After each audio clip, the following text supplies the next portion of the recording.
The hand is 3 inches from the door handle. That is all Caelum sees. Not the suit, not the watch, not the 3 men who own half the buildings visible through the garage's east-facing windows. Just that hand, broad, manicured, moving with the unhurried certainty of someone who has reached for things his entire life and found them exactly where he expected. 2 inches. The microfiber cloth in Caelum's grip stops moving. His lungs stop moving. The ventilation fan overhead cycles down the way it does every 14 minutes, a 6-second drop into near silence that turns the entire garage into something close to a held breath. And in that silence, the 2 words he caught 30 seconds ago from the men near the loading bay arrive in his chest like something physical. Divigatel, detonator, engine, detonator, 1 inch. Don't get in that car. His voice cracks on the last word. It doesn't matter. It crosses 40 feet of polished concrete and lands, and every person in that garage freezes. The security personnel near the column, the driver already seated behind the wheel, the 2 men near the loading bay, whose eyes snap to him with an expression that has nothing to do with surprise and everything to do with calculation. And the hand, 3 inches from the chrome handle, stops. Dead stops. The man attached to that hand turns. Riven Virelli is 6'2", blonde, and built like someone who has never once in his adult life been told to wait. His Tom Ford suit is black. His Rolex catches the fluorescent light. His eyes, grey, flat, the colour of a sky before something breaks in it, find Caelum across the garage and stay there.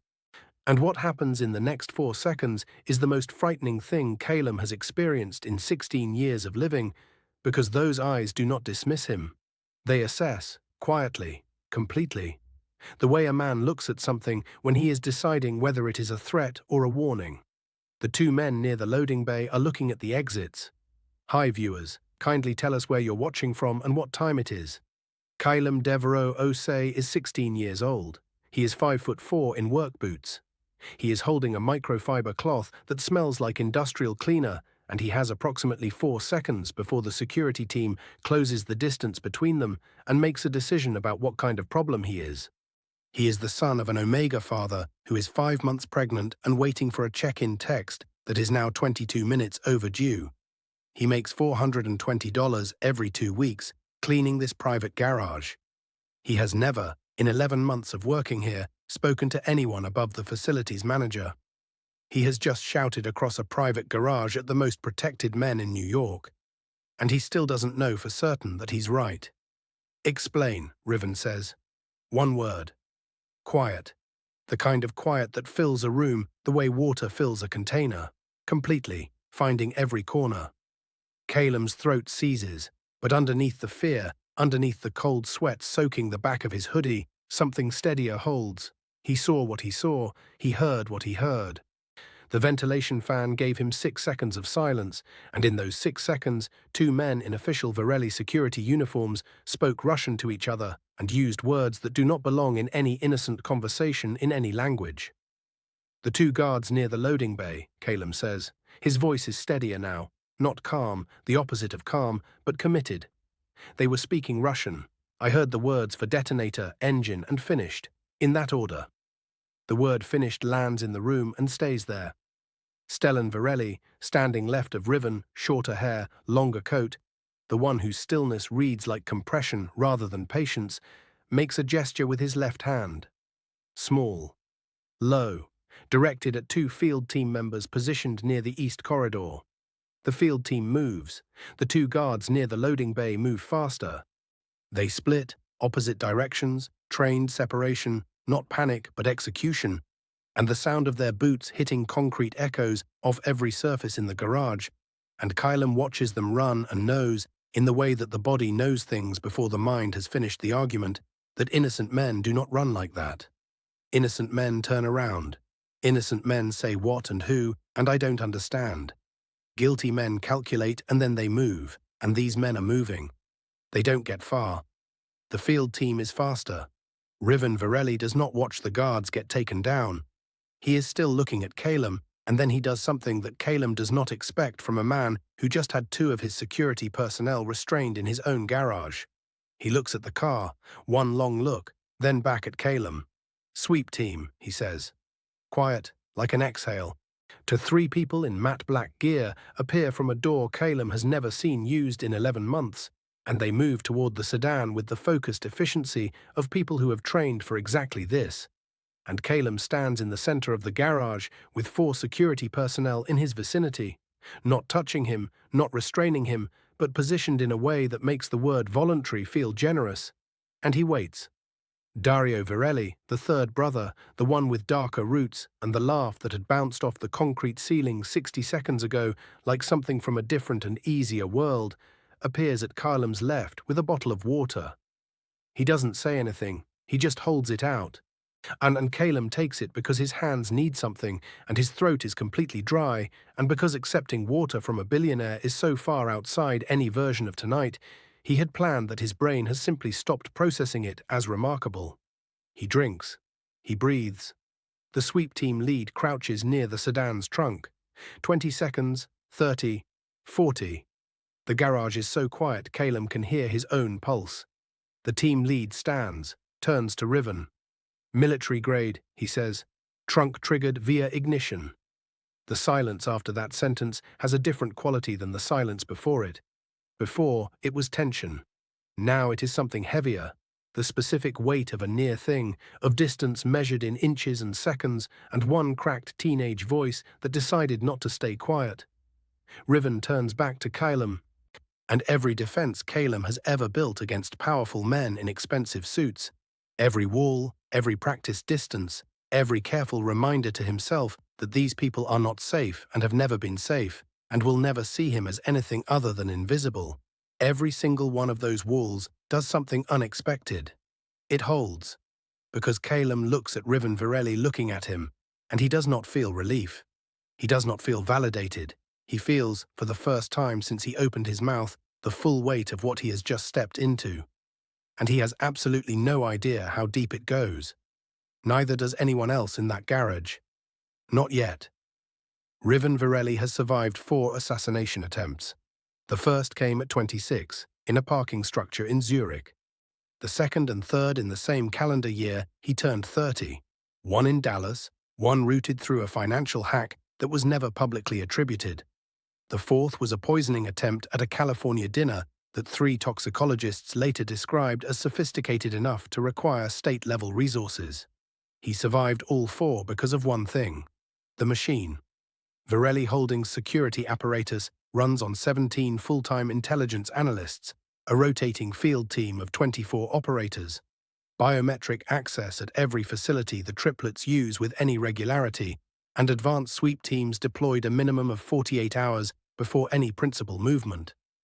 Every vehicle cleared for triplet transport goes through a 3-person military-grade detection sweep before it is approved. Every new hire inside the security vendor network goes through a 7-layer background verification process that takes no less than 3 weeks. The replacement sedan was swept at 4:32 this afternoon. It was cleared, so the machine, the perfect 15-year, never-lost-a-principal machine, looked at the vehicle Caelum Deveraux-Osei just stopped 3 men from entering and said, "Clean."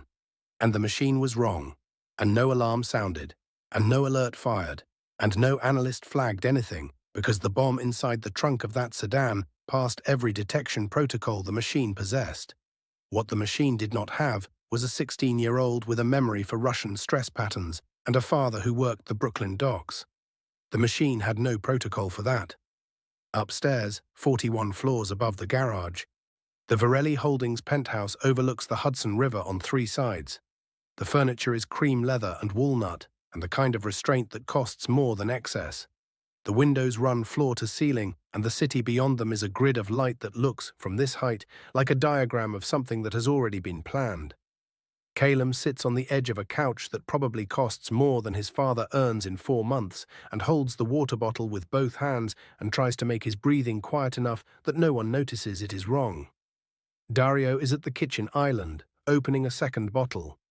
Stellan is already moving across the room with a tablet, his fingers pulling threads across the screen with the focused urgency of someone who has done this before and does not waste motion.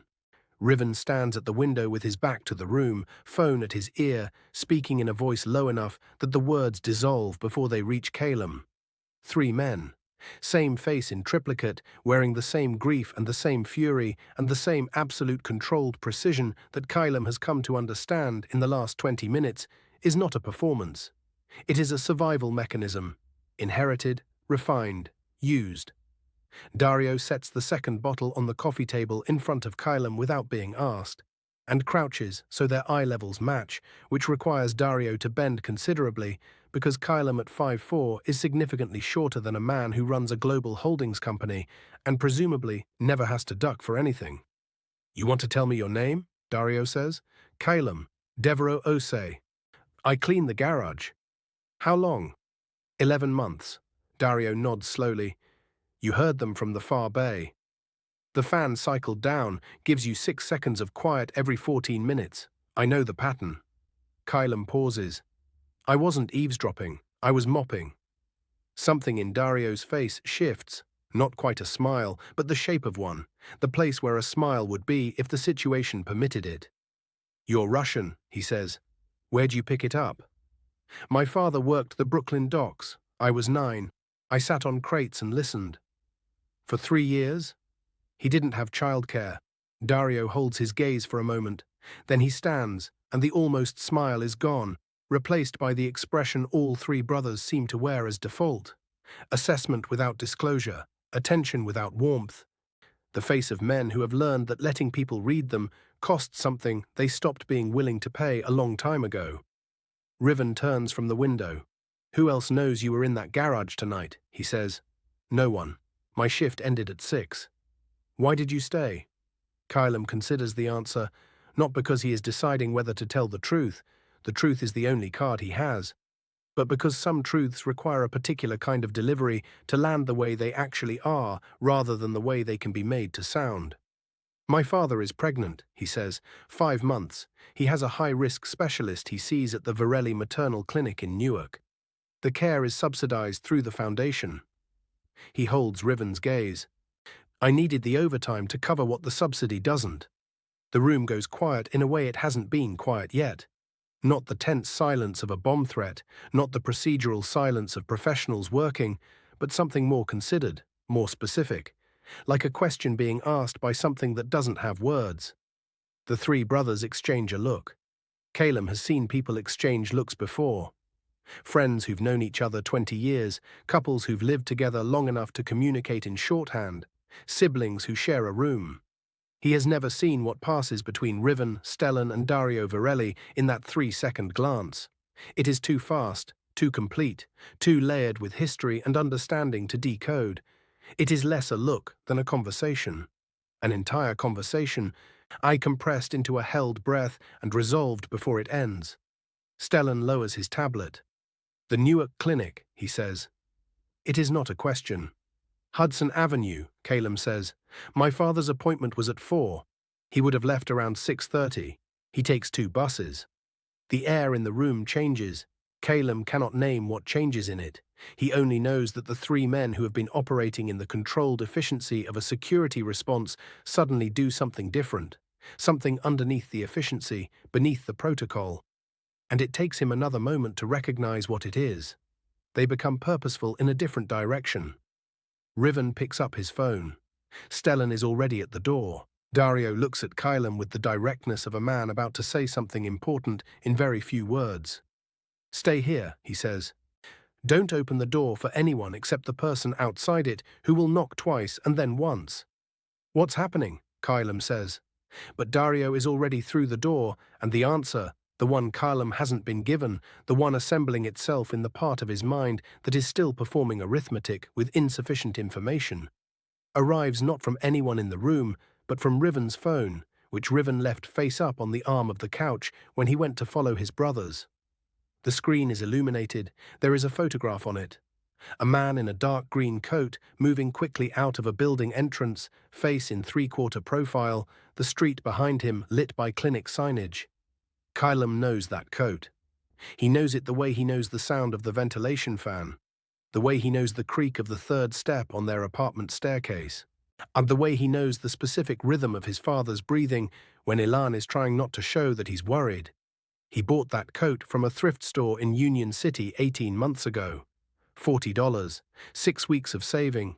Dark green because his father said once, quietly and without expecting anything to come of it, that he'd always liked that color. The screen dims.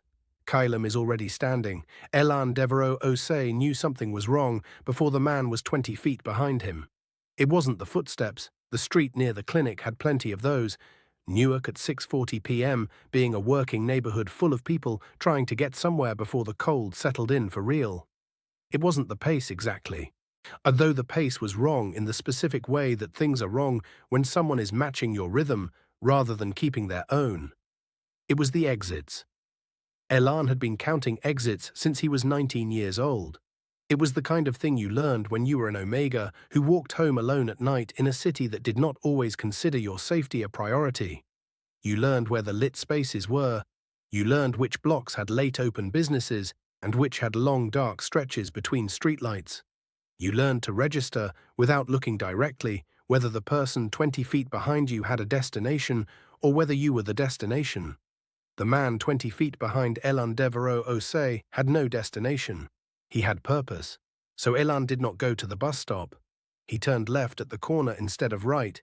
I crossed the street mid-block and moved toward the parking structure on Brennan Avenue because the parking structure was lit and had 3 exits, and the attendant booth was staffed until 9, and Elan did not know exactly what was happening, but he knew, with the quiet certainty of someone who has spent 31 years learning to trust what his body tells him, that the bus stop was the wrong place to be. He made it to level 2. The man was faster. He is not large. That is the thing Caelum will learn later when the account is pieced together. Not large, not visibly armed, but with the specific flat effect calm that is more frightening than aggression, because aggression has edges and flat calm has none. He corners Elan near the stairwell on level 2 with his back to the wall and both routes to the elevator blocked. And he stands there and looks at Elan the way a person looks at something they have been sent to handle, and he says nothing because he doesn't need to. Elan presses his hands flat against the concrete wall behind him and breathes and thinks about Caelum, who has not checked in. Then the sound of footsteps, different footsteps, multiple, faster, comes from the stairwell entrance, and 3 men appear, and the man with the flat effect turns, and Riven Virelli crosses the remaining distance in 6 strides. What happens in the next 4 seconds is fast enough that Elan will struggle to describe it sequentially afterward. He sees the motion of a disarm, a single arc, precise, the kind of movement that has been repeated 10,000 times until it requires no thought. And then the man is against the wall, and Dario has his arms, and Stellan is already on his phone in a voice that is completely quiet and completely lethal.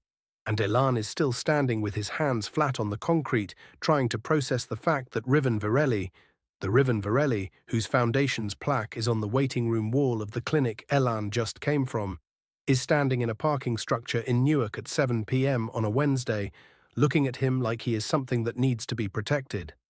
"Mr. Deveraux-Osei," Riven says. "Yes," Elan says, "because it is all he has. Your son is safe. He is in our building. We are taking you to him." 3 sentences, nothing extra, no preamble, no explanation, no softening. Just information delivered with the efficiency of a man who knows that frightened people need facts, not comfort, and that facts delivered cleanly are their own kind of comfort. Elan's hands come off the wall, his knees try to buckle. He does not let them. "What did my son do?" he says. Riven looks at him for a moment. "He saved our lives," he says. Caelum is standing at the window of the penthouse when the elevator opens, and the moment he hears his father's voice, not the words, just the timbre of it, the particular sound of Elan Deveraux-Osei existing in a space and making that space aware of him. Something in Caelum's chest that has been drawn tight for the last hour and 40 minutes releases all at once, and he has to press his hand against the glass to stay upright. Elan crosses the room in 6 steps, and Caelum meets him halfway, and his father's arms come around him, and Elan is saying his name, just Caelum, Caelum. And Caelum has his face pressed against his father's shoulder and can smell the cold night air and the clinic antiseptic, and underneath both of those the specific scent that is just his father, warm and constant, and the oldest safety he knows. "I'm okay," Caelum says. "You didn't check in." "I know, I'm sorry." "You always check in." I know. Elan pulls back to look at him. His father's face, 31, fine lines at the corners of his eyes from years of smiling and years of worrying. The rounded fullness at his jawline that is new and belongs to the pregnancy, is doing the specific thing it does when Elan is holding several emotions at once and has decided to show only one. He settles on the one that looks like exhaustion and functions like love. Sit down, Elan says. Both of us. Or right now. They sit on the cream leather couch that costs more than 4 months of Elan's salary, and Caelum's father takes his hand. And across the room, Riven Virelli stands with his phone and reads something on the screen that changes the set of his jaw in a way that Caelum has come to recognize as not good news. There's a headline, Riven says. He does not say it apologetically or dramatically. He says it the way professionals say things they would rather not say. Directly, because directness is a form of respect. Someone in the network made a call, a media contact. Stellan angles the tablet so the room can read the headline. Omega Teen claims to have foiled Virelli assassination attempt. Sources question connection to rival syndicate. Elan's hand tightens on Caelum's. Sources question connection. Those 3 words are doing the work of an entire accusation while maintaining technical deniability. Because journalism that wants to suggest something without proving it uses sources question the way a surgeon uses a scalpel. Precise, targeted, designed to cut in a specific direction.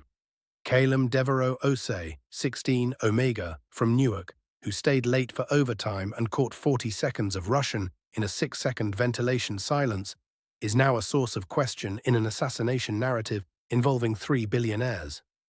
The Foundation Board will see this before morning, Caelum says. No one contradicts him. The clinic's operating committee meets Friday. Still nothing. Elan looks at his son.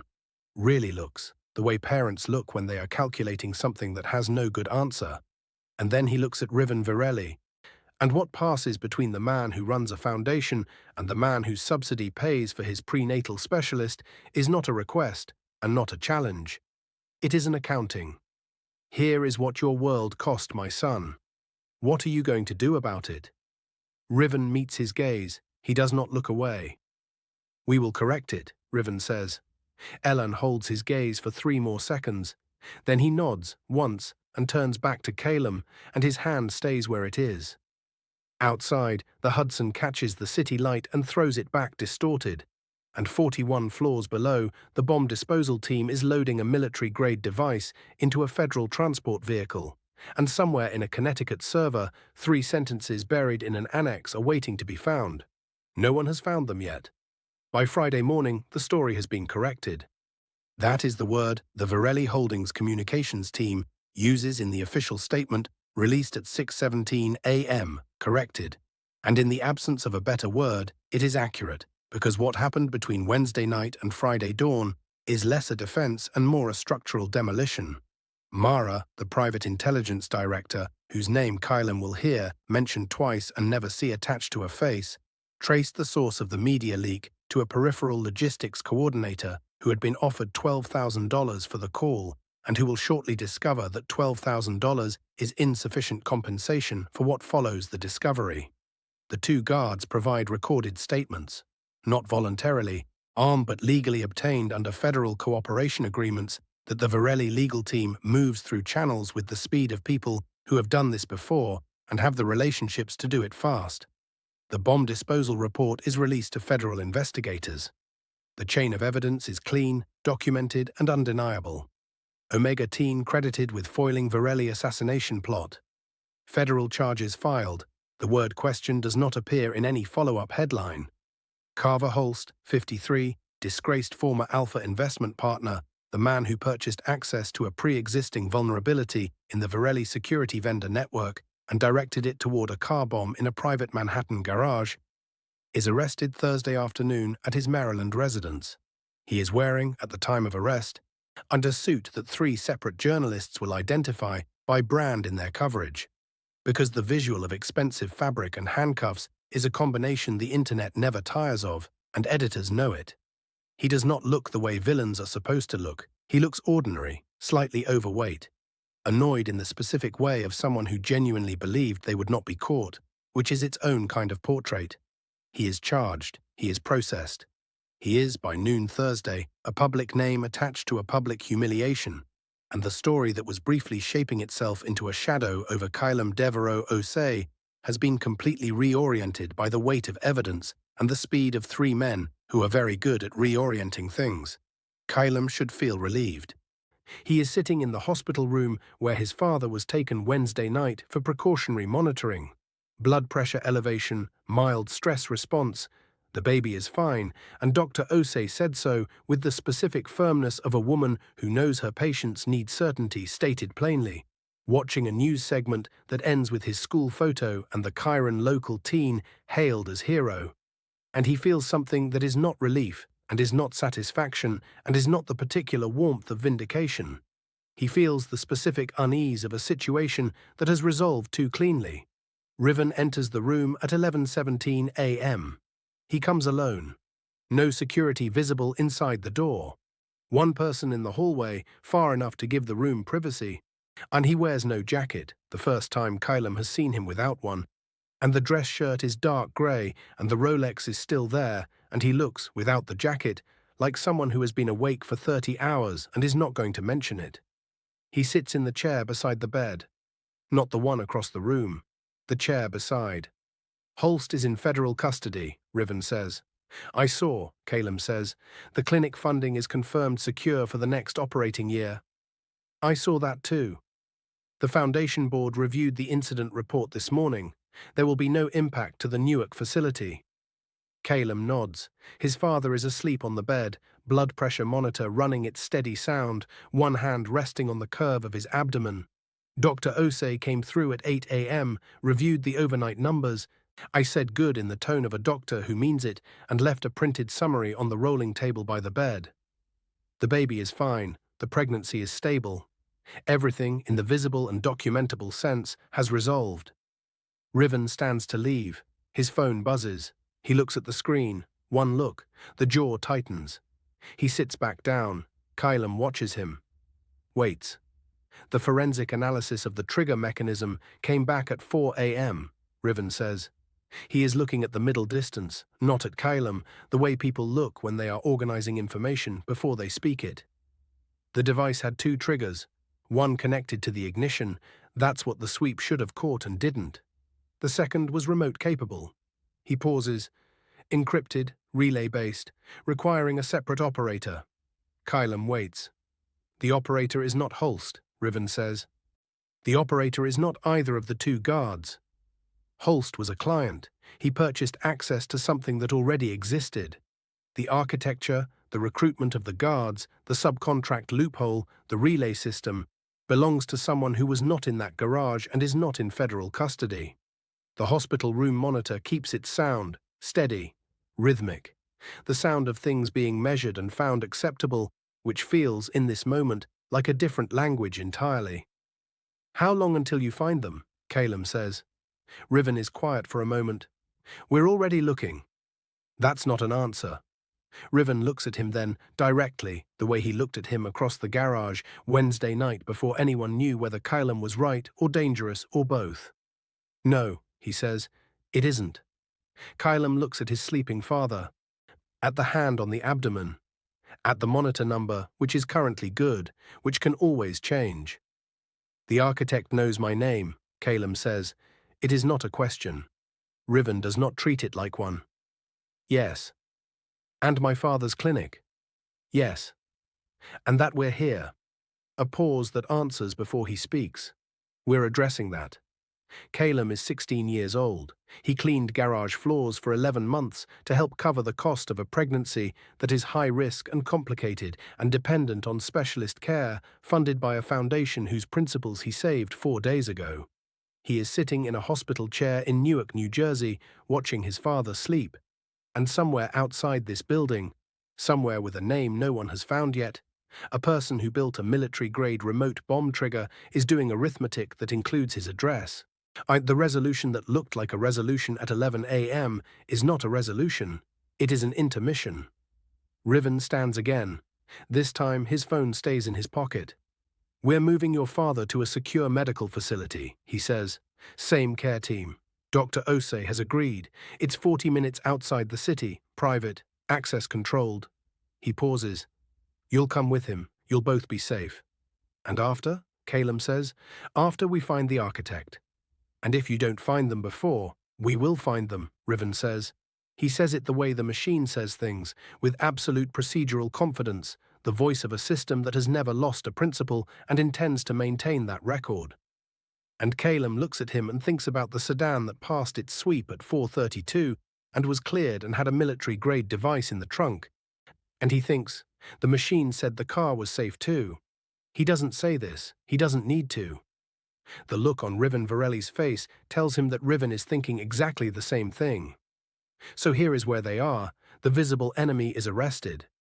The public narrative is corrected. The funding is secure. The pregnancy is stable. Everything that can be measured is acceptable. And underneath all of it, like the 6-second silence between ventilation cycles, something waits. Something that has a name no one knows yet. Something that knows Caelum's. The architect's name takes 72 hours to find. Not because the Virelli intelligence network is slow. It isn't. 17 analysts, private federal contacts, the kind of computational resources that cost more per month than most people earn in a decade. They are fast. But the architect is faster in one specific direction. They have had 18 months to be invisible, and invisibility built over 18 months, layer by layer, through subcontracts and relay systems and shell identities and the careful absence of direct connection to anything traceable, does not collapse in 72 hours from the outside. It collapses from the inside. Stellan is the one who stops looking at the who and starts looking at the how. This happens at 2 a.m. in the Virelli Holdings operations room on the 41st floor, where Caelum is present because he refused to go to the secure facility without first understanding the shape of what was coming for them, and where Riven allowed this because, as Caelum is beginning to understand about Riven Virelli, he respects the specific kind of stubbornness that comes from people who have spent their lives having very little control over the things that matter most to them. We're looking at the network, Stellan says, to the room and to no one specifically. He sets the tablet flat on the table. The network points at Holst. Holst points at the California Syndicate. The California Syndicate is dismantled and the principals are federally charged. He is quiet for a moment. So why does it feel wrong? The room doesn't answer because the room is waiting. The bomb, Stellan says. Not the car, the trigger. He pulls up the forensic report on the wall screen, technical, dense, aren't the kind of document that requires a specific education to read, and moves to a section near the bottom, a component analysis that most people would read as inventory, and Stellan is reading as signature. The relay system is specific. A particular encryption architecture, a particular receiver type, a particular method of constructing remote detonation capability that is not commercially available and is not in any of the technical profiles associated with the California Syndicate's known contractors. It belongs to a smaller pool of practitioners, a pool so small that the federal contact Stellan reaches at 2:40 a.m., a woman named Forsyth who worked IED analysis for 12 years before moving to private consultation, can narrow it to 11 names globally within 4 hours. Of the 11, 3 have verified alibis for the window in question. Of the remaining 8, 6 have no documented connection to Carver Holst or any associated network. Of the remaining 2, 1 is deceased. The last one has a name. The name connects to a subcontract. The subcontract connects to a personnel file inside a third-party security vendor, a firm called Ashford Protective Group, headquartered in Delaware, with a clean 14-year record of Virelli Holdings contracts and a single compromised middle management hire made 18 months ago. A man named Gerald Pynchon, 38, who took a consulting fee from a network that had no visible connection to Carver Holst because Holst was a client, and clients are separated from architects by design. The same way customers are separated from kitchens. The same way a bomb is separated from the hand that thought of it. Gerald Pynchon is located in Stamford, Connecticut, at a rental property registered to a name 3 degrees removed from his own. Federal agents reach him at 6:18 a.m. He is, at the time, in the process of accessing a server that he will not be accessing, because Mara's team identified the IP address at 554 and what he finds when he tries to connect is not the server, but a trace that closes behind him like a door. He is not dramatic about being caught. He looks tired. He accepts the agents with the flat affect of someone who always knew this was a possible outcome and prepared for everything except what it actually feels like. Caelum watches the notification come through on Stellan's tablet. Pynchon secured, federal custody, 6:22 a.m., and feels something that is not the relief he expected. That is not victory, that is not the warm resolution of a completed equation. It is the particular exhaustion of someone who has been carrying maximum weight for 72 hours and has just been told they can set it down, except that the body has forgotten how to release the tension and the hands are still gripping. Riven is standing at the far end of the operations room. He is looking at the city through the window, pre-dawn grey, that particular hour when New York is neither night nor morning, when the light has not decided what it is yet. Caelum walks to stand beside him. They are quiet for a moment.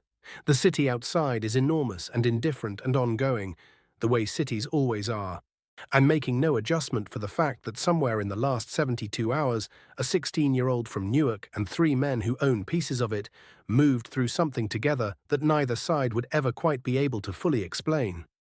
Pynchon's in custody, Caelum says. I know, Riven says. Is it over? Riven takes a moment before he answers. Caelum has learned to read these moments. They are not hesitation, they are precision. The pause of a man who will not say a thing that is less than exactly true. The architect is in custody, Riven says. The network is dismantled. The threat to your family is neutralized. He pauses. As much as anything is ever neutralized. Caelum looks at the city. That's not a yes, he says. No, Riven agrees, but it's close. It is the most honest answer anyone powerful has ever given him. Oh, and Caelum stands with that for a moment. The weight of close, the specific quality of a security that is not absolute, but is real. The understanding that this is, in every practical sense, what safety actually looks like when you remove the mythology from it. Close. And then Riven says something that Caelum does not expect. The Connecticut merger closed Tuesday. Caelum turns to look at him. The clinic expansion, Riven says. 14 new facilities, 6 states. We found the clause Pynchon's team inserted into the annex document. Mara's team, Sunday night, 9 hours before the review deadline. They removed it. The deal is clean. He pauses. The announcement runs Wednesday morning. Caelum does the math. He does it fast. Because he has been doing this kind of math his entire life. Adding up what things cost and what they mean and who benefits and by how much. 14 facilities, 6 states.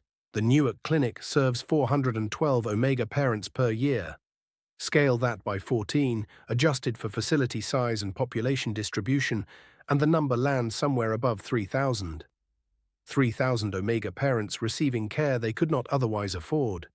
Because a ventilation fan cycled down for 6 seconds. Because a 16-year-old from Newark was mopping a floor he was supposed to have left 2 hours earlier. Because someone stayed. Caelum looks at his hands. They are shaking faintly. Not from fear this time, but from something that does not have a clean name. And something that is part exhaustion and part understanding and part the specific vertigo of realizing the full weight of a small decision. He pressed a mop to a floor. He heard 6 seconds of silence. He spoke. And somewhere in Ohio and Georgia and Alaska and Florida, in cities he has never visited and to people he will never meet, something exists that did not exist before and would not exist if he had stayed quiet. He doesn't say any of this to Riven. He doesn't need to. Riven is already looking at him with the expression of a man who has done this math before him and arrived at the same place and waited for him to get there. Go see your father, Riven says. He's been awake for an hour. Caelum goes. The elevator carries him down 41 floors and opens into a corridor that smells like morning and antiseptic and the specific ordinary reality of a world that continues regardless. And at the end of the corridor, his father is sitting up in bed, eating hospital breakfast with the focused attention of a pregnant person for whom food is currently a full-time relationship. And he looks up when Caelum appears in the doorway and says, "You look terrible." "I feel fine," Caelum says. "You look terrible and fine," Elan says. "Come sit down. There's extra toast." Caelum sits down. He takes the toast. Outside the window, the city finishes deciding what its light is going to be and settles on morning. And somewhere in a Connecticut federal holding facility, a man named Gerald Pinchon is explaining to federal agents the specific mechanics of a subcontract loophole he spent 18 months constructing. And somewhere in a Delaware filing, a company called Ashford Protective Group is beginning the first day of what will be a very long federal review. And somewhere in 6 states, construction permits are being filed for 14 new buildings that will carry the Virelli Foundation name on their waiting room plaques. And Caelum Deveraux-Osei puts another piece of toast on his son's plate without asking. And Caelum eats it. And for approximately 40 minutes, nothing else is required of either of them. This is what the end of something actually looks like. Not headlines, not ceremonies, and not the particular performance of resolution that stories usually reach for. Toast, morning light, a father's hand reaching across a hospital tray without needing a reason. This is what Caelum Deveraux-Osei saved. All of it, every single quiet, ordinary piece of it. The merger document sits open on Stellan's screen and nobody in the room is breathing. Not because of the pages they can see, because of the 3 sentences buried in Annex D, subsection 14, paragraph 7, sentences that look to anyone reading at normal speed on a normal review like standard regulatory boilerplate. The kind of language that shows up in merger agreements the way background noise shows up in a room. Present, unremarkable, ignored. Except these 3 sentences are not boilerplate. These 3 sentences, discovered by Mara's team at 11:47 p.m. on Sunday, 9 hours before the Monday morning review deadline, contain a structural defect so precisely constructed that if it clears the review undetected, the entire Connecticut merger becomes legally unenforceable within 60 days of closing. Not challengeable, not subject to dispute, unenforceable. The kind of void that cannot be patched after the fact, that requires the entire agreement to be unwound and rebuilt from a foundation that no longer exists, because the regulatory window closed. The car bomb was meant to kill 3 men. This was meant to kill everything those 3 men had built. Mara pulls the flagged language onto the main screen in the operations room, and Stellan reads it once, twice. And on the 3rd pass, the specific stillness that comes over him is different from his usual containment. It is the stillness of someone who has just understood the full architecture of something they had been reading as a single room, and which is actually a building. How long has this been in the document? Riven says. Timestamp on the insertion is Thursday at 2 p.m., Mara says. Her voice is flat, professional, the voice of someone who delivers bad information with accuracy and lets other people decide what to feel about it. 18 hours after the swap team delivered the replacement sedan, 16 hours before we found the bomb. Dario is the one who says what everyone is thinking. They didn't expect us to be alive for the Monday review. The room holds that. The car bomb was step 1. 3 executives dead. A corporation in emergency leadership transition. A board scrambling. No one with both the authority and the institutional knowledge to catch 3 embedded sentences in an annex document during a grief-compressed review timeline. Step 2 was always the language. Step 1 failed because a 16-year-old in a maintenance hoodie heard 6 seconds of Russian. But Step 2 was already running. Has been running since Thursday at 2 p.m. And the clock does not care that the car is safe and the guards are in custody and Carver Holst is in handcuffs in Maryland. The clock cares only that the review is at 9 a.m. Monday and it is currently 11:47 p.m. Sunday. And the legal team that needs to surgically remove 3 sentences from a 400-page merger document without disturbing the surrounding architecture has 9 hours and 13 minutes. Riven is already on the phone. The Virelli legal team is headquartered in Midtown. 4 partners, 12 associates, 2 contract specialists who are called at midnight on Sunday the way people call surgeons. Not apologetically, not with preamble, but with the understanding that this is the job, and the job does not schedule itself around comfort. Caelum is in the operations room because he is still refusing to be anywhere else, and Riven has stopped arguing with this the way you stop arguing with weather. And he watches Stellan and Mara work the document on parallel screens. Stellan reading the surrounding legal language to map the blast radius of removing the 3 sentences. Mara tracking the server logs to reconstruct exactly how the insertion was made, what credentials were used, What access point was compromised? The picture that assembles itself over the next 90 minutes is not complicated. It is in fact elegant in the way that effective sabotage is elegant. It uses the existing system's trust in itself against itself. The compromised access point is a credentials set belonging to a junior paralegal at the Hartford law firm handling the merger. The paralegal, a 24-year-old named Desiree Fontaine, is currently unreachable because she is asleep and her phone is on Do Not Disturb, and she has no idea that her login credentials, obtained through a phishing link she clicked 6 weeks ago while working late on a Thursday, have been used to insert 3 sentences into a document she helped format. She is not complicit. She is a key, used by someone who understood that the most secure door in any system is not the one with the most locks, but the one that nobody checks, because everyone trusts the person who uses it every day. Mara reaches her at 12:50 a.m. The conversation is brief. Desiree Fontaine's reaction, documented because Mara documents everything, is 3 seconds of silence, followed by the specific controlled panic of someone highly competent being told that they are the unwitting center of a federal-level corporate sabotage. She cooperates completely and immediately. By 2 a.m., the 3 sentences are removed. By 3 a.m., the legal team has verified the surrounding language, confirmed no secondary insertions, and filed a documented record of the discovery and correction with the federal contacts managing the Holst prosecution. By 4 a.m., the merger document is clean. At 9 a.m. Monday, the review proceeds. Caelum is not in the room when the review clears. He is in a chair in the corridor outside, asleep for the first time in 31 hours, his head tipped against the wall and his hands loose in his lap. And Dario Virelli walks past him twice during the review and does not wake him because Dario has 3 younger cousins and a specific understanding of what a teenager looks like when they have reached the absolute outer edge of what a body can carry before it simply stops and demands its due. He sleeps through the clearance. He sleeps through the official close notification.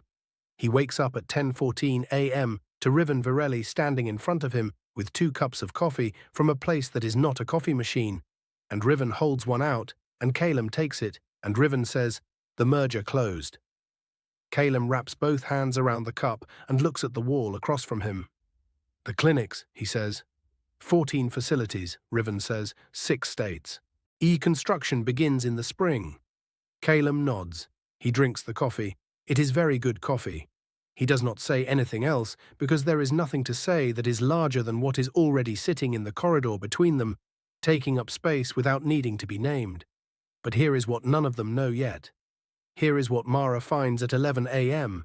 in the server log reconstruction in a line of access data that sits 3 levels below the phishing credentials. In a relay point that routes through a server in Brussels and then back to a domestic address that should not exist.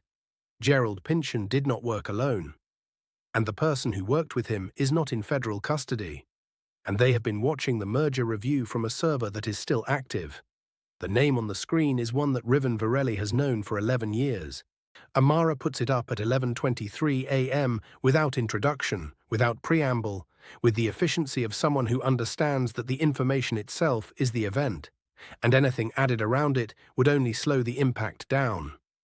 She simply opens the relay trace, follows it through Brussels and back to a domestic server, and at the end of that chain is an entity. Not a person, not yet, but a registered consulting firm with 1 client history and 1 operational address in Virginia. And the registered agent of that firm is a name. Aldrich Beaumont Cross. Riven looks at the name for 4 seconds without speaking. Then he puts his coffee down on the table with a precision that has nothing to do with caring about the surface and everything to do with needing to do something controlled with his hands before he does something else. Stellan reads the name and goes completely still in a way that Caelum, watching from across the room, has not seen before. Stellan's stillness is usually compression, energy contained, directed inward, waiting for a release point. This is different. This is the stillness of someone absorbing a fact that reorganizes the map of the last 11 years. Dario says quietly, "He was at the Zurich dinner." Nobody responds to this because the response is in the room already, in the quality of the silence that follows it. Caelum does not know who Aldrich Beaumont Cross is. He knows the name from exactly one place, A financial news piece he read 8 months ago during a slow night shift. One of those deep dive pieces about investment networks and legacy partnerships. And the kind of article that takes 40 minutes to read and leaves you with the specific exhaustion of having learned the geography of a world you do not live in. Beaumont Cross had been mentioned in a paragraph about pre-2015 Virelli Holdings partnership structures. A former co-investor, an early stakeholder who had exited cleanly, legally, voluntarily, when the triplets restructured the company at the beginning of their third decade of operation. Voluntarily. That is the word the article used. Mara pulls the exit documentation onto a second screen. Caelum reads it from across the room, and even at this distance, he can see the structure of it, the clean signature, the standard buyout terms, the cooperative dissolution language. And he can also see, now that he knows what to look for, the specific smoothness of it. The absence of friction, the document that resolves too easily. He was already planning it when he signed the exit, Stellan says. Not a question, not even quite a statement. The voice of someone narrating something they are seeing for the first time and simultaneously recognizing as something they already knew, in the way you recognize a face you've seen before but couldn't place. Mara nods. The subcontract loophole at Ashford Protective Group, she says. The credentials compromise at the Hartford firm. The relay architecture on the remote trigger. She pauses. These are not separate operations. They share a construction logic. Same hand. Beaumont Cross built the vulnerability at Ashford 18 months ago. He installed Pynchon. He ran the legal insertion as a secondary operation through the same relay system. Holst, and the man currently in federal custody with his expensive suit and his public humiliation, was not the plan. Holst was a subcontractor, an arm hired to execute a specific piece of a much larger structure that Beaumont Cross had been constructing, patiently and methodically, since the day he signed the exit papers and smiled across the table and shook three brothers' hands. 11 years. The patience of that is its own kind of terrifying. Caelum thinks about his father eating hospital breakfast, about the specific ordinary safety of toast and morning light, about how close all of it came to being different. And then he thinks about something else. He thinks about Desiree Fontaine, 24, asleep with her phone on, do not disturb, whose credentials were the key that opened the door to the legal insertion. And he thinks about the subcontract paralegal at Ashford who processed Pynchon's hire. He thinks about the delivery team that brought the replacement sedan to the garage Thursday afternoon. Standard procedure, documented, cleared, nobody's fault. Beaumont Cross did not build a bomb. He built a machine that used other people's ordinary actions as its working parts. He built something that runs on trust, the trust of a hiring process, the trust of an access credential, the trust of a vehicle delivery protocol, and he weaponized that trust so completely that the machine itself became the mechanism. Caelum is 16 years old, and he is standing in a room with three men who run a global holdings company and a woman who traces relay servers through 3 countries before breakfast. And he says he's been inside your system the whole time. The room looks at him. Not Pynchon, Caelum says. Not Holst, Beaumont Cross. He's been inside your trust. Every piece of this used something you already trusted. The vendor, the credentials, the delivery protocol. He pauses. The only thing he didn't account for was something your system doesn't have a category for. Riven is watching him. A kid with a mop, Dario says. A ventilation fan, Caelum says. 6 seconds. The silence in the room has a different quality than every other silence Caelum has sat in over the last 5 days. It is not the silence of threat or procedure or grief or exhaustion. It is the silence of people recalibrating, reorienting around a new understanding of where the actual center of the story has been all along. Mara, who has not stopped working, says, Virginia address is residential. Server is still active. He doesn't know we have the trace. Riven straightens. Keep it active, he says. Mara's expression does not change. Already did. Riven looks at Stellan. At Dario, the 3-second conversation that requires no language. Then Riven looks at Caelum. You should go be with your father, he says. You're going to move on Beaumont Cross, Caelum says. Yes. Federally? And otherwise? Caelum considers this. He is a 16-year-old from Newark with a mop and a memory for stress patterns. And the man across from him is about to mobilize a network that reaches through multiple states and several federal agencies to close a trap around a man who has spent 11 years building something designed to be invisible. He nods. He goes. He is in the elevator when his phone buzzes. His father, a text that says, "The baby kicked. Get back here." He looks at the text for a moment, then he looks up at his reflection in the elevator doors. Small, dark-haired, hoodie 2 sizes too large, the same as he was 5 days ago in every visible way and completely different in every way that matters. The elevator opens. He goes to his father. And 4 states away, in a residential address in Virginia, a server is still active, and the man sitting in front of it does not yet know that the trace running backward through Brussels has already arrived at his door. He is about to find out. Aldrich Beaumont Cross is eating lunch when the federal agents knock. This detail will strike everyone who hears it later as somehow wrong. Not because eating lunch is wrong, but because the image of a man constructing 11 years of patient sabotage and then sitting down to a Tuesday afternoon meal in a Virginia kitchen as though the world is exactly what it appears to be, carries a specific dissonance that the mind resists. Evil in stories is supposed to be vigilant, watchful, permanently ready. The reality is that people who believe their architecture is invisible develop a particular kind of complacency. The same complacency that made the merger document insertion feel safe. The same complacency that made Pynchon recruitable through a subcontract nobody checked. The belief that invisible means protected.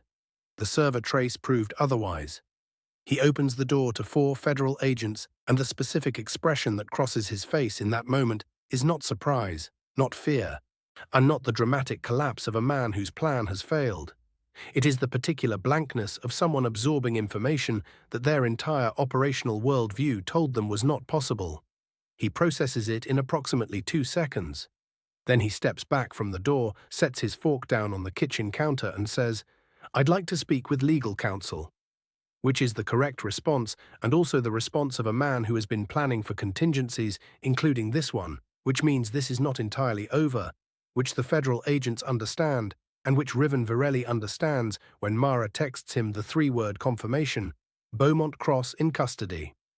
Riven reads the text. He is in the Virelli Holdings conference room on the 41st floor, across a table from the board of the Virelli Foundation, and the meeting has been running for 40 minutes and covers, in sequence, the merger closure, the clinic expansion announcement, the federal investigation status, and the internal security audit that will restructure the vendor network from the certification level up.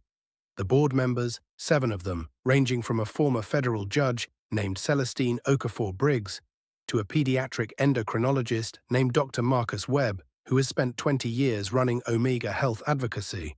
Listen to all of it with the focused attention of people who understand that what happened this week was not only a corporate crisis. It was an attack on a healthcare infrastructure serving tens of thousands of people. That is the frame the board uses, not the assassination attempt. That is the headline, that is the drama, and that is the piece the news cycle will keep returning to for weeks.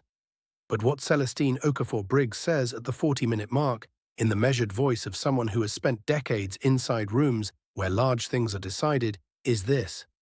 The car was theatre. The clinic expansion was the target. The room absorbs this. Riven nods. Beaumont Cross's exit from Virelli Holdings came 14 months before the foundation launched the maternal health initiative, he says. He didn't know about it when he left. When the initiative became public, it created a funding model that directly undercut 3 of the private healthcare investment vehicles he had built his post-Virelli portfolio around. Subsidized specialty care at scale makes certain for-profit models untenable. He pauses. He was not trying to kill us. He pauses again. And this pause is different from the procedural ones. This one has weight. He was trying to kill the clinics. The board table is quiet. Dr. Marcus Webb, who has spent 20 years watching Omega healthcare funding get gutted by exactly the kind of financial pressure Beaumont Cross was applying from a different angle, takes off his glasses and sets them on the table and looks at the space in front of him for a moment in the specific way of someone who has just had a shape confirmed that they suspected and hoped was wrong. Then he puts his glasses back on. What happens to the expansion now? He says. It proceeds, Riven says. On the original timeline, the legal documents are clean. The federal investigation is handled separately from the Foundation operations. The 14 facilities break ground in April. Celestine Okafor-Briggs looks at him. And the boy. Riven meets her gaze. Caelum Deveraux-Osei. What does he get? This is the question the board has been building toward for 40 minutes, and everyone in the room knows it. And Riven does not make them wait for the answer, because the answer was decided 3 days ago in a hospital corridor in Newark, with a cup of coffee and a sentence that did not require more than 8 words. He presents the package: full academic scholarship, 4-year undergraduate and graduate, institution of the recipient's choosing. Medical security for Elan Deveraux-Osei through the full term of the current pregnancy and 1 year postpartum, managed through the Foundation's direct care program. Understanding offer of employment at Virelli Holdings. Research division, intelligence analysis, whatever direction the recipient chooses, available at any point after the recipient's 22nd birthday. No contract attached, no obligation, no fine print. Celestine Okafor-Briggs reads the document twice. Then she looks up. No strings, she says. It is not a question, but it wants confirmation. No strings, Riven says. She looks at him for a long moment with the eyes of a woman who has been inside enough rooms with enough powerful men to know the difference between a commitment and a performance of one. She approves the package. The board votes. It is unanimous. Caelum is not in the room for any of this.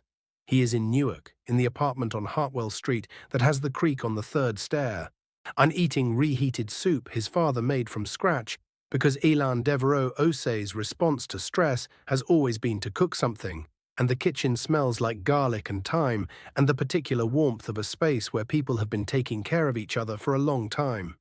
His phone rings. The number is a Midtown Manhattan area code he doesn't recognize. He answers. It is Dario Virelli. His voice is easier than his brother's, less compressed, more willing to exist in the space between words.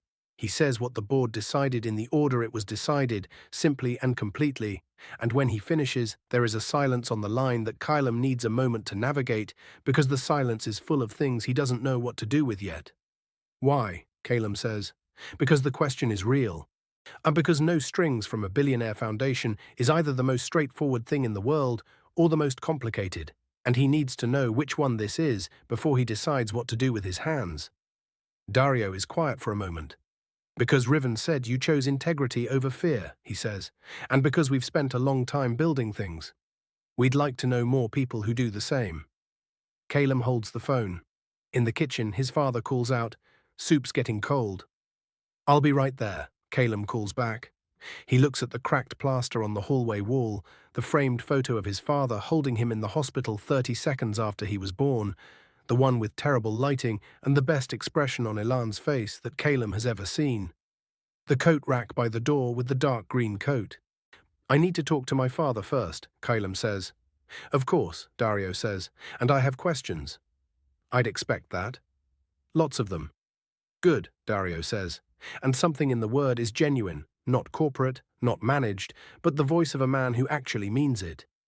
Caelum hangs up. He goes to the kitchen. He sits down across from his father, and Elan looks at him, the specific look that parents develop over years of watching their children carry things they haven't named yet, and says, "Tell me," Caelum tells him, "all of it."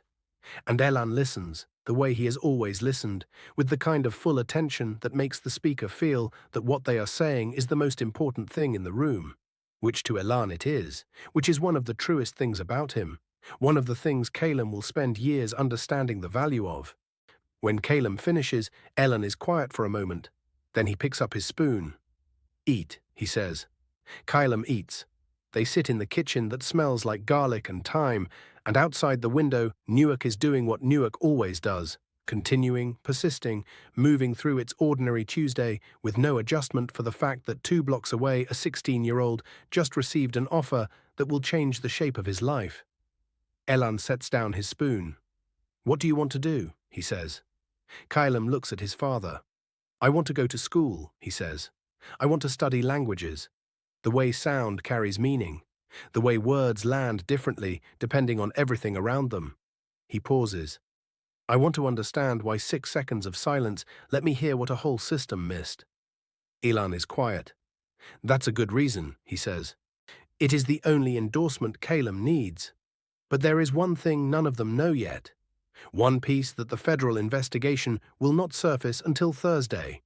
One detail in Beaumont Cross's Virginia server that Mara's team, working through the archived files, will find in a directory 3 levels below the relay trace. A list. Names on it. And Caelum Deveraux-Osei is not the only name that belongs to a child. The story you think just ended has not ended. The file has 41 names on it. Mara finds it Thursday morning at 7:14 a.m. in a directory on Beaumont Cross's server 3 levels below the relay trace, in a folder labeled with a string of numbers that mean nothing at first pass and resolve. When Mara runs them through the date cipher she found in the Brussels relay metadata, I into a date. The date the Virelli Foundation's maternal health initiative went public. The day Beaumont Cross decided he had a problem.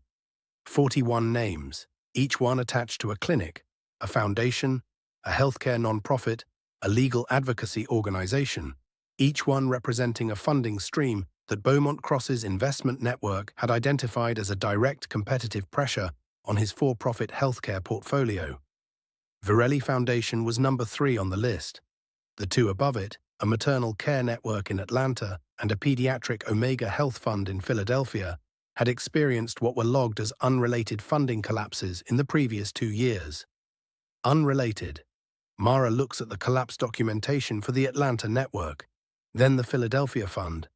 Then she opens a second screen and pulls the federal filings. She is on the phone with the Virelli legal team at 7:22. By 8 a.m., the federal agents managing the Beaumont Cross prosecution have the file and are working backward through 11 years of what were previously catalogued as unrelated corporate events.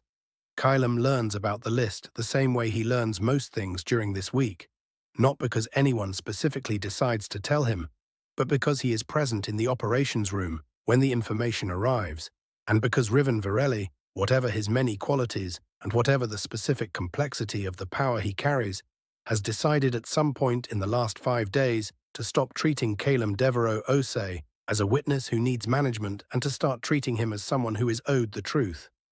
Riven shows him the file at 8:40 a.m.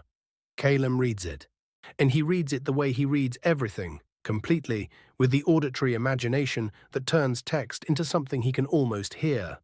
The specific quality of attention that let him catch 40 seconds of Russian in a 6-second ventilation drop. He reads the 41 names. He reads the Atlanta collapse documentation. He reads the Philadelphia Fund filing. Then he reads the date in the folder label. He looks up. He's been doing this for how long, he says. The earliest documented action we can connect to his framework is 7 years ago, Riven says. 7 years. Caelum was 9 years old 7 years ago, sitting on a crate in the Brooklyn docks, listening to men speak 4 languages at once. He was a child, and somewhere a man in Virginia was methodically dismantling healthcare structures that served people like his father. And nobody connected the pieces because the pieces were distributed across enough geography and enough time that each one read as its own event. The Atlanta network, Caelum says. What happened to the families? Riven is quiet for a moment. The network closed 18 months after the funding collapsed, he says. Approximately 400 patients lost subsidized specialist access. The documented impact on outcomes. He stops. He starts again. The outcomes were not good.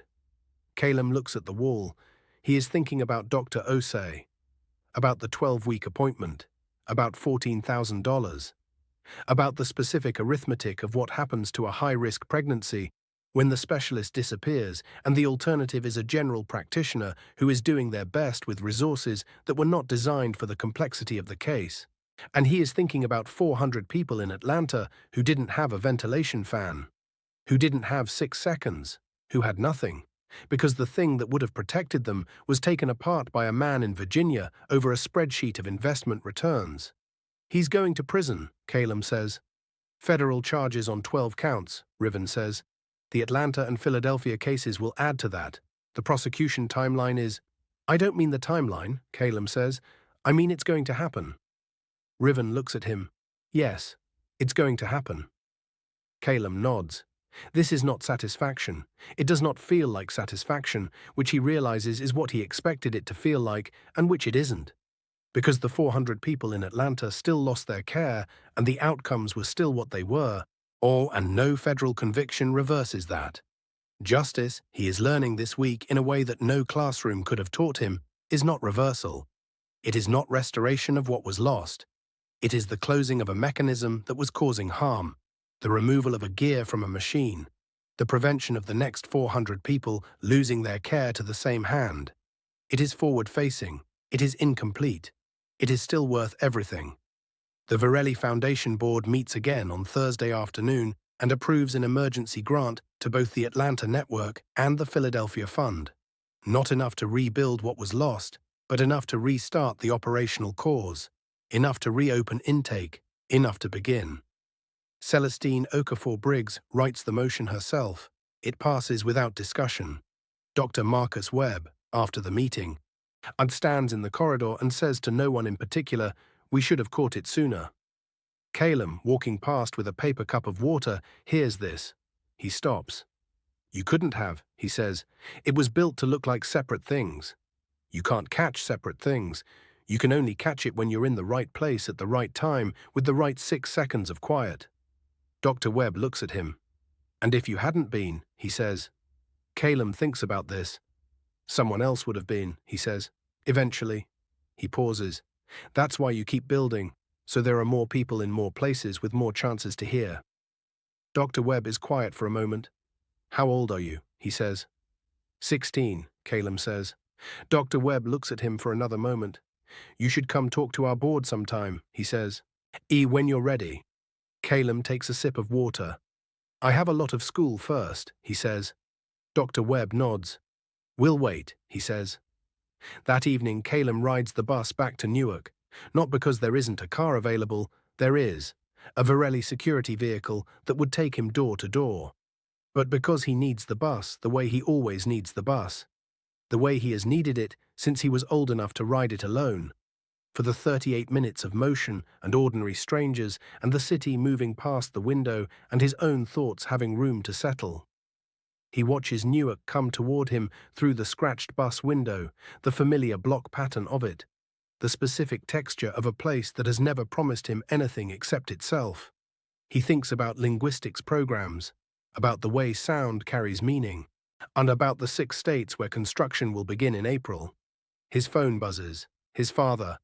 Baby kicked again, twice this time, stronger. Caelum looks at the text. He types back, "I'll be home in 10 minutes. He looks out the window. The bus moves through Newark. One more thing is coming. One final piece that will close the last open question of this story. The question nobody has asked directly, and which the answer to will not be found in any federal filing or foundation document or surveillance trace. It will be found in a hospital room. At 39 weeks, and it will be the most important thing that happened this week, and it will happen without cameras, without documentation, without anyone outside the room knowing it occurred. The baby comes on a Thursday morning in March, at 39 weeks exactly, and in the Virelli Foundation's Essex County facility. No complications, full term. Dr. Osei is present, not because the case required emergency intervention, but because she requested the transfer herself when the Essex facility opened in February, and because Caelum Deveraux-Osei is her patient and she does not hand her patients to other physicians at 38 weeks for the convenience of geography. This is the kind of doctor she is, the kind that the Foundation's hiring committee specifically looked for when they staffed the new facility, the kind that does not exist in sufficient numbers and which the expansion is designed in part to make more sustainable. Caelum is in the waiting area for 4 hours and 12 minutes. He counts. He does not read, does not listen to anything, does not scroll through his phone. And he sits in the plastic waiting room chair. The Essex facility has better chairs than most, padded. The particular choice of someone who understood that the people sitting in these chairs are already carrying as much as a person can carry and do not need a chair adding to it. And he breathes and watches the hallway and waits. The nurse who comes to get him is named Phyllis, and she says, "Your father is asking for you." in the voice of someone delivering information that she knows is going to change the shape of someone's face. It does. Caelum follows her down the hallway. The room is warm and smells like antiseptic, and something underneath the antiseptic that is just life. The specific biological fact of a new person having arrived in the world and making the air different. Elan is in the bed, tired in the complete way that goes past exhaustion into something that has its own quiet dignity, and in his arms is a bundle that is making a sound between breathing and complaining, the specific sound of someone who has opinions and is already expressing them. Caelum stands in the doorway. Elan looks up. "Come here," he says. Caelum crosses the room and sits on the edge of the bed, and Elan tips the bundle toward him, and Caelum takes his sister into his arms for the first time. She weighs 7 pounds, 2 ounces. She has her father's nose and her own entirely specific face, the face of someone who has never been anyone before and is not going to be anyone except herself. And she is warm in a way that has nothing to do with temperature and everything to do with the specific aliveness of a person who arrived in the world today and does not yet know what world they arrived in.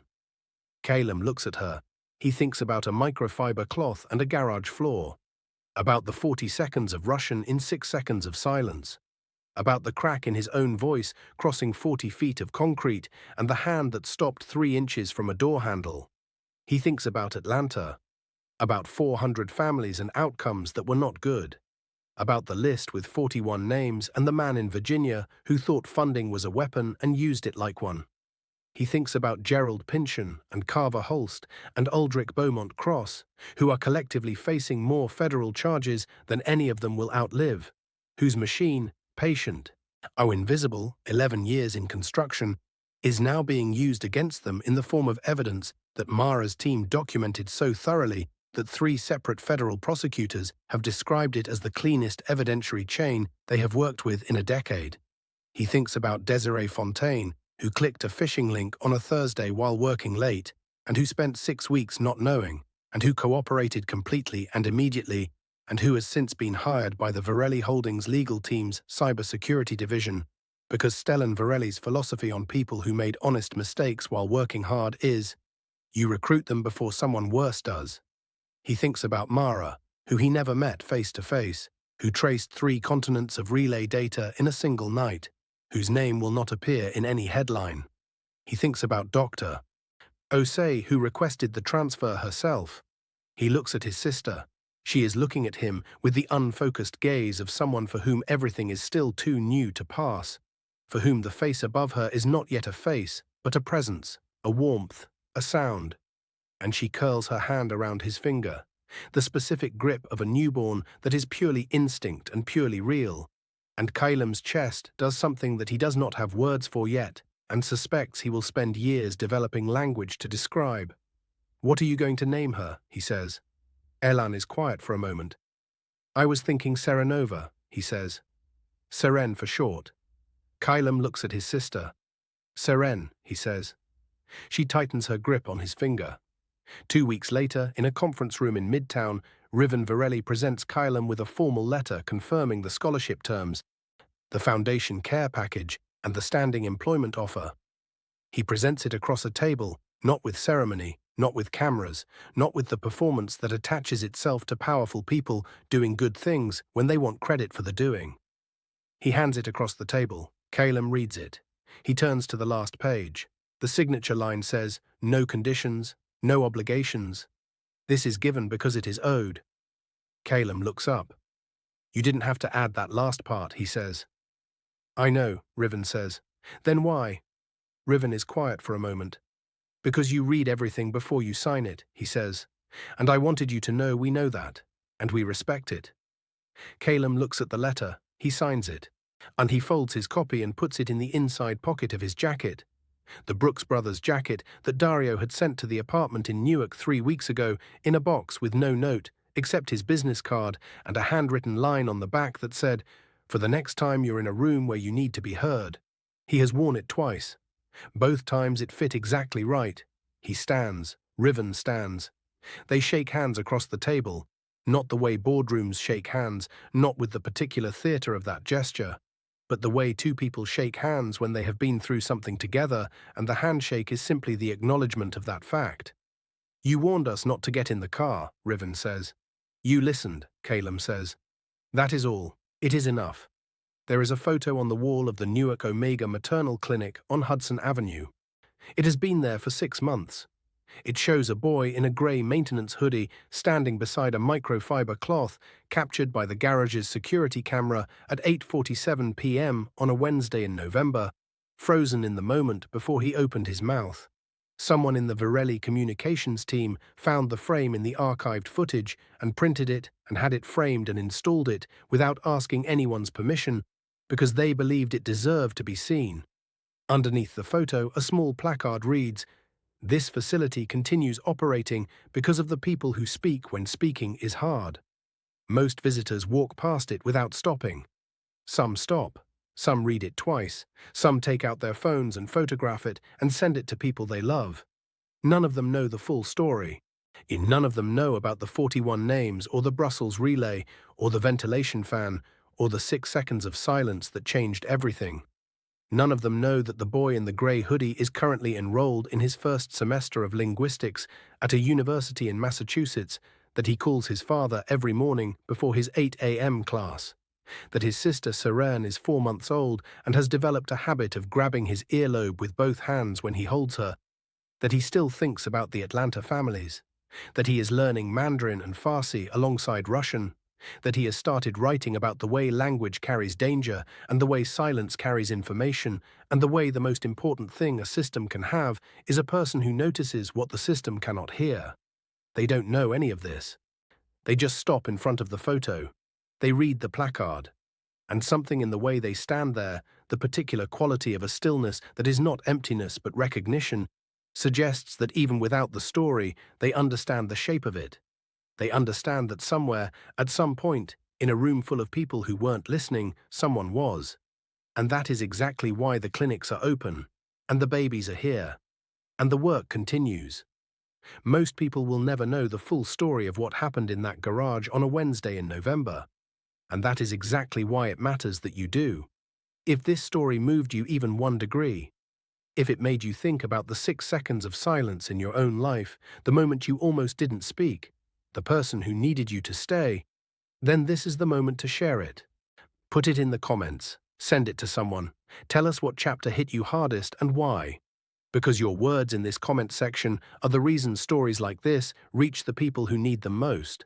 Subscribe to this channel and turn on every notification, because the next story coming to this channel carries the same weight and the same truth and the same belief that the people who are never supposed to matter are almost always the ones who change everything. Do not miss it, and do not stay quiet. Caelum didn't. Look what happened.